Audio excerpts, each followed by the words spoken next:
if two people have a relationship of conflict and pain, can they resolve it, or must the relationship end?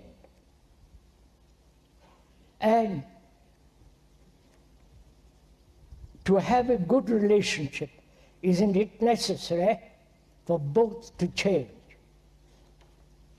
If two people have relationship of conflict and pain, can they resolve it, or must the relationship end? And to have a good relationship, isn't it necessary for both to change? I hope your question is clear.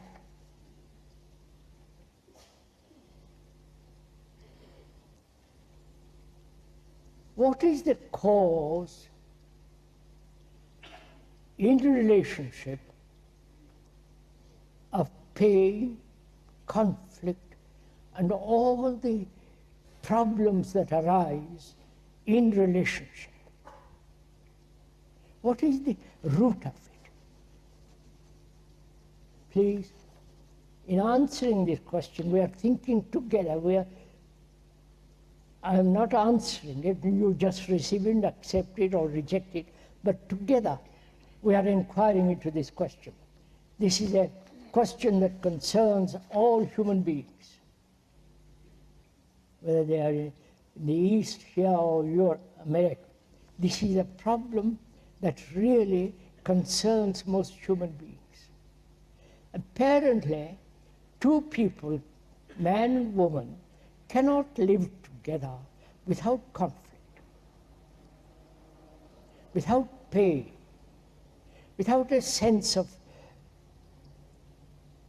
inequality, without that feeling that they are not profoundly related to each other. One asks why. There may be multiple causes: sexual, lack of temperament, the opposite feeling that of belief, of ambition. There may be many, many causes for this lack of harmony in relationship. But what is really the source, the depth of that source which brings conflict in each of us? I think that's an important question to ask.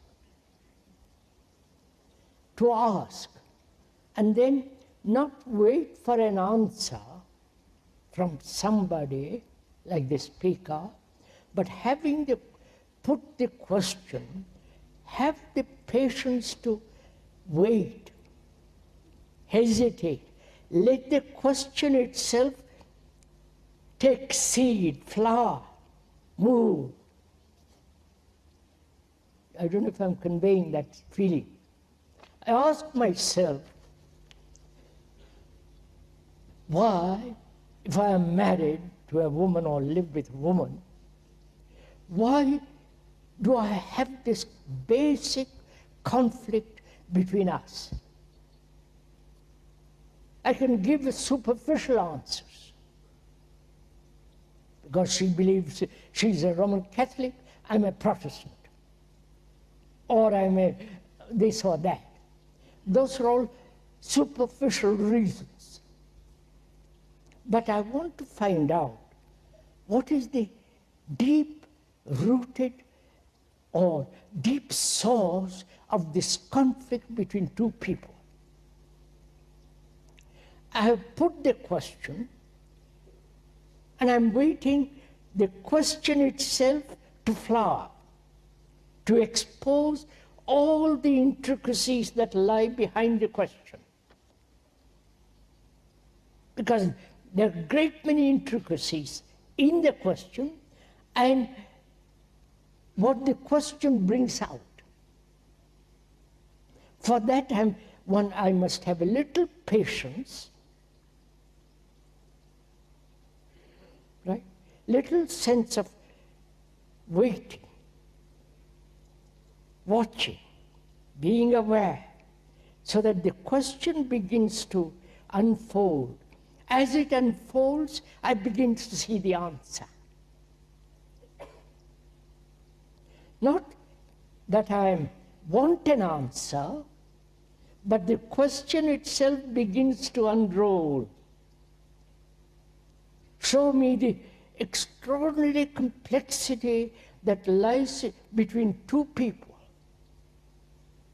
between two human beings that are perhaps like each other, perhaps are attracted to each other. When they are very young, they get sexually all the rest of it. And later on, as they grow a little older, they get bored with each other and gradually escape from that boredom through another person, divorcing or quietly, all the rest of it. But the same problem exists with the other. So I have to have patience. Patience, I mean by that word, not allowing time to operate. I don't know if you have gone to the question, patience and impatience. Most of us are rather impatient. We want our questions answered immediately, or escape from it immediately, operate upon it immediately. So we are rather impatient to get on with it. This impatience doesn't give one the depth of understanding of the problem. Whereas if one had patience, which is not of time, because I'm patient, I'm not wanting to end the problem.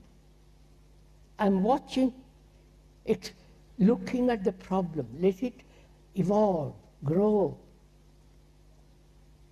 So out of that patience, I begin to find out the depth of the answer, right? Let us do that together now this morning. We are patient, not wanting an immediate answer, and therefore our minds, brains are open to look, are aware of the problem and its complexity. Right? We are trying,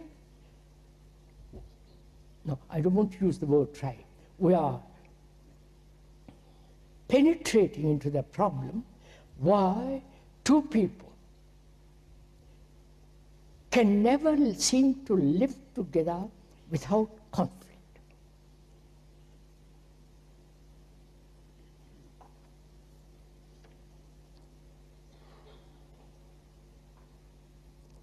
What is the root of this conflict?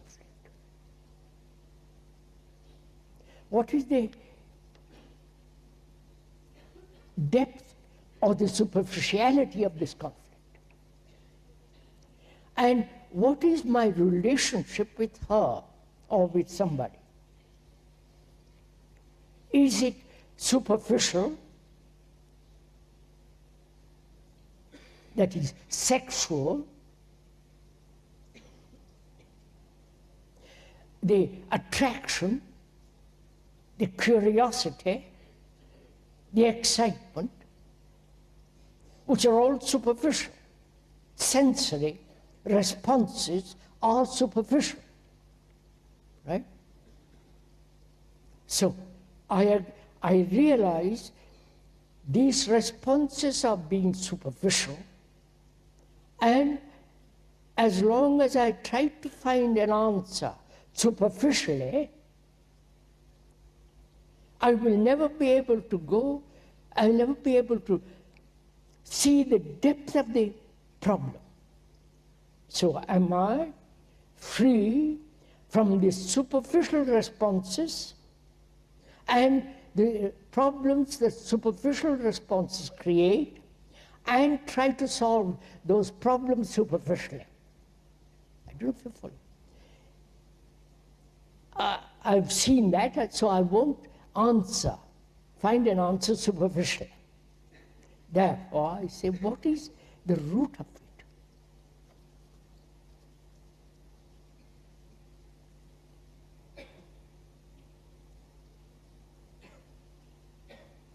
Is it education?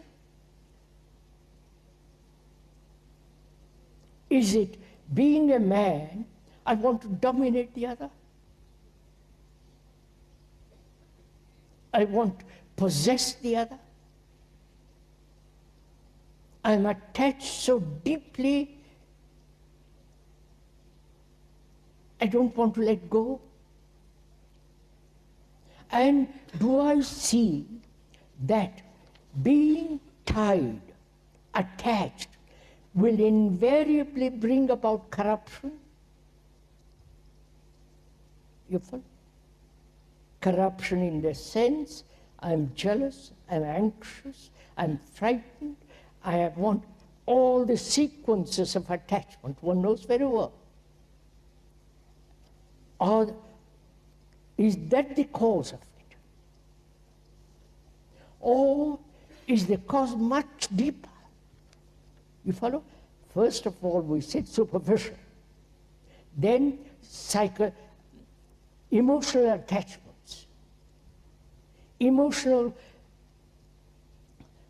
and sentimental, romantic dependence. If I discard those, then is there still deeper issue involved in this? You're getting? We are moving from the superficial lower and deeper, so that we can find out for ourselves what is the root of it. I hope you are doing this. Right?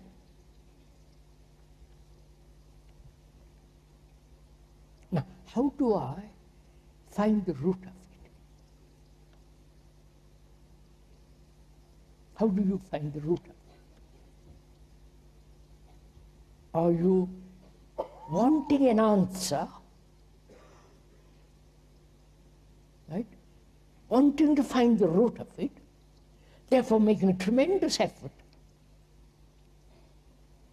Or you want to find it, so your mind, your brain is quiet, looking, right? So it's not agitated. It is not the activity of desire, will. So it's just watching. Right? Are we doing together this? Just watching to see what is the deep root or deep cause, the basis of this conflict between human beings.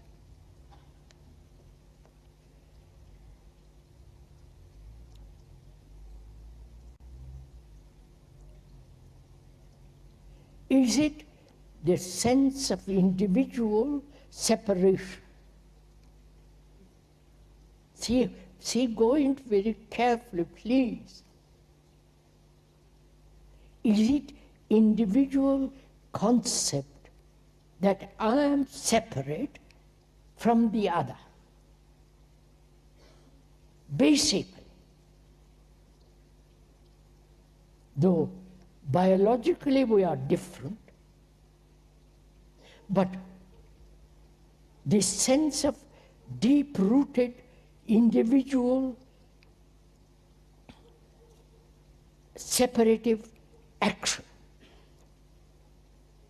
is that the root of it? Or is there still a deeper root, deeper layer? You understand? I wonder if you're following on. We're together in this.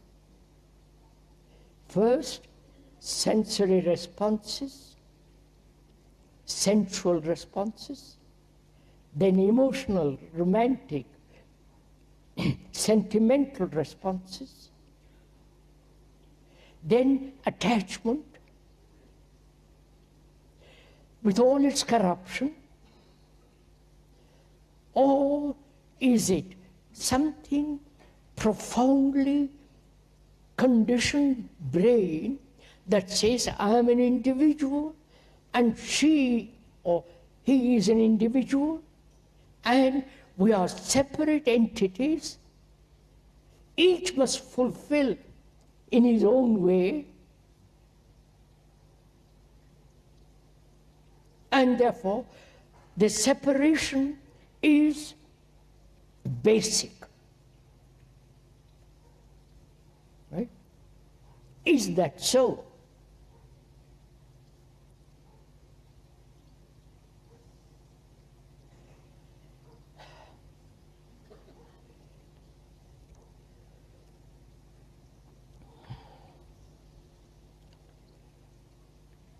Is it basic, or I have been educated to that I am an individual? And she must, also an individual, must fulfill herself in her own way, and I must equally. So we have already started from the very beginning these two separate directions, maybe running parallel together but never meeting,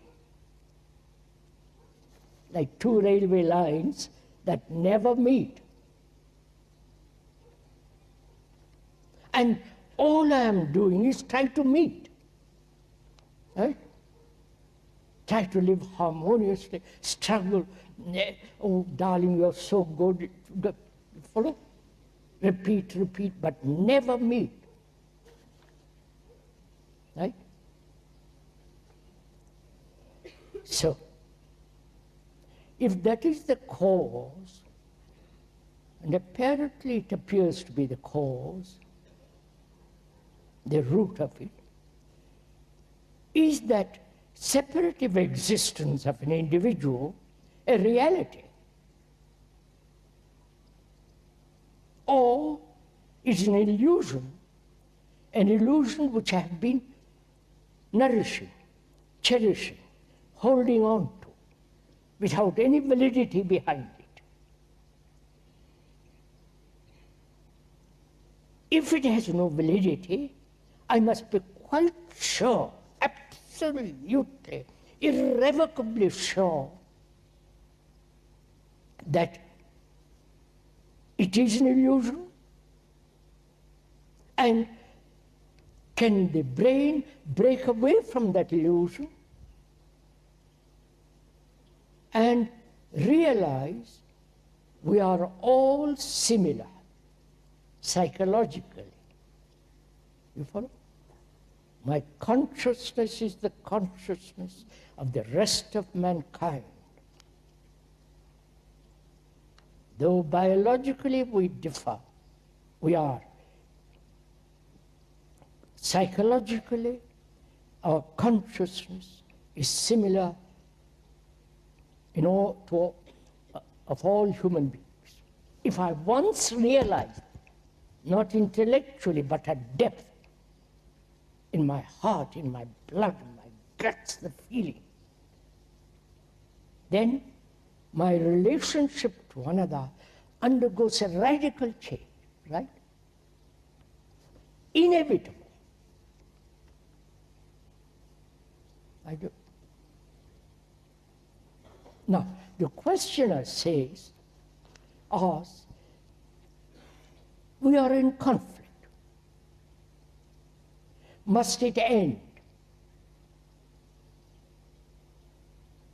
If we are battling with each other all day long, as most people are, struggle, conflict, you know, the bitterness, the anger, the hatred, the repulsion.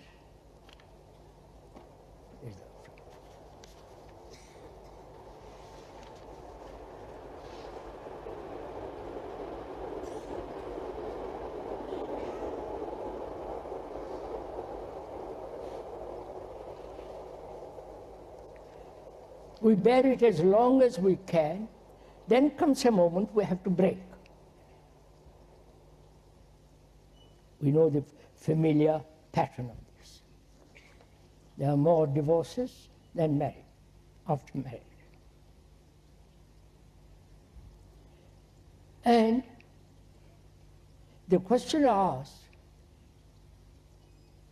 what is one to do if I am everlastingly in conflict with my wife and somehow I can't patch it over? Must the relationship end? Or I understand basically the cause of this disruption, of this conflict, which is the sense of separate individualities, and I have seen the illusory nature of it, and therefore I am no longer pursuing the individual line. Therefore, what takes place between me, who have perceived that, and lives it, not verbally maintains it, but actually lives it, then what is my relationship with the person, with the woman, who still thinks in terms of the individual? You understand my question? It's very interesting. Go into it. I see, or she sees, but put it onto her. She sees the foolishness, the absurdity, the illusory nature of the individual. She understands it, she feels it. And I don't, because I'm a male. I'm more aggressive, more driving and all the rest of that. So, what takes place between us? She has comprehended the nature, and I have not. She won't quarrel with me, never, right? She won't enter into that area at all. But I'm constantly pushing her, driving her, and trying to pull her out of that area. I am creating the conflict, not she. You've understood how the whole thing has moved. Are you following all this? The whole thing has moved. There were no two people quarreling, but only one. See what has taken place. And I, if I am at all sensitive,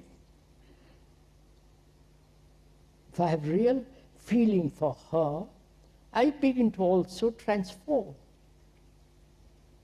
Because she is irrevocably there. You understand? She will not move out of that area. See what happens. If two immovable objects meet, there is conflict. I don't know. But if one is immovable, the lady, and I am movable, I naturally yield to that which is immovable. Right? I wonder if you understand all this. This is very simple. So,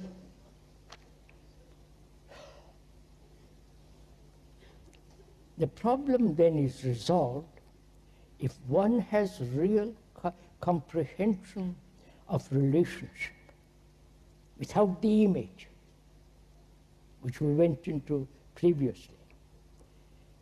Then by her very presence, by her very vitality of actuality, she's going to transform me. Help. That's the answer. Got it?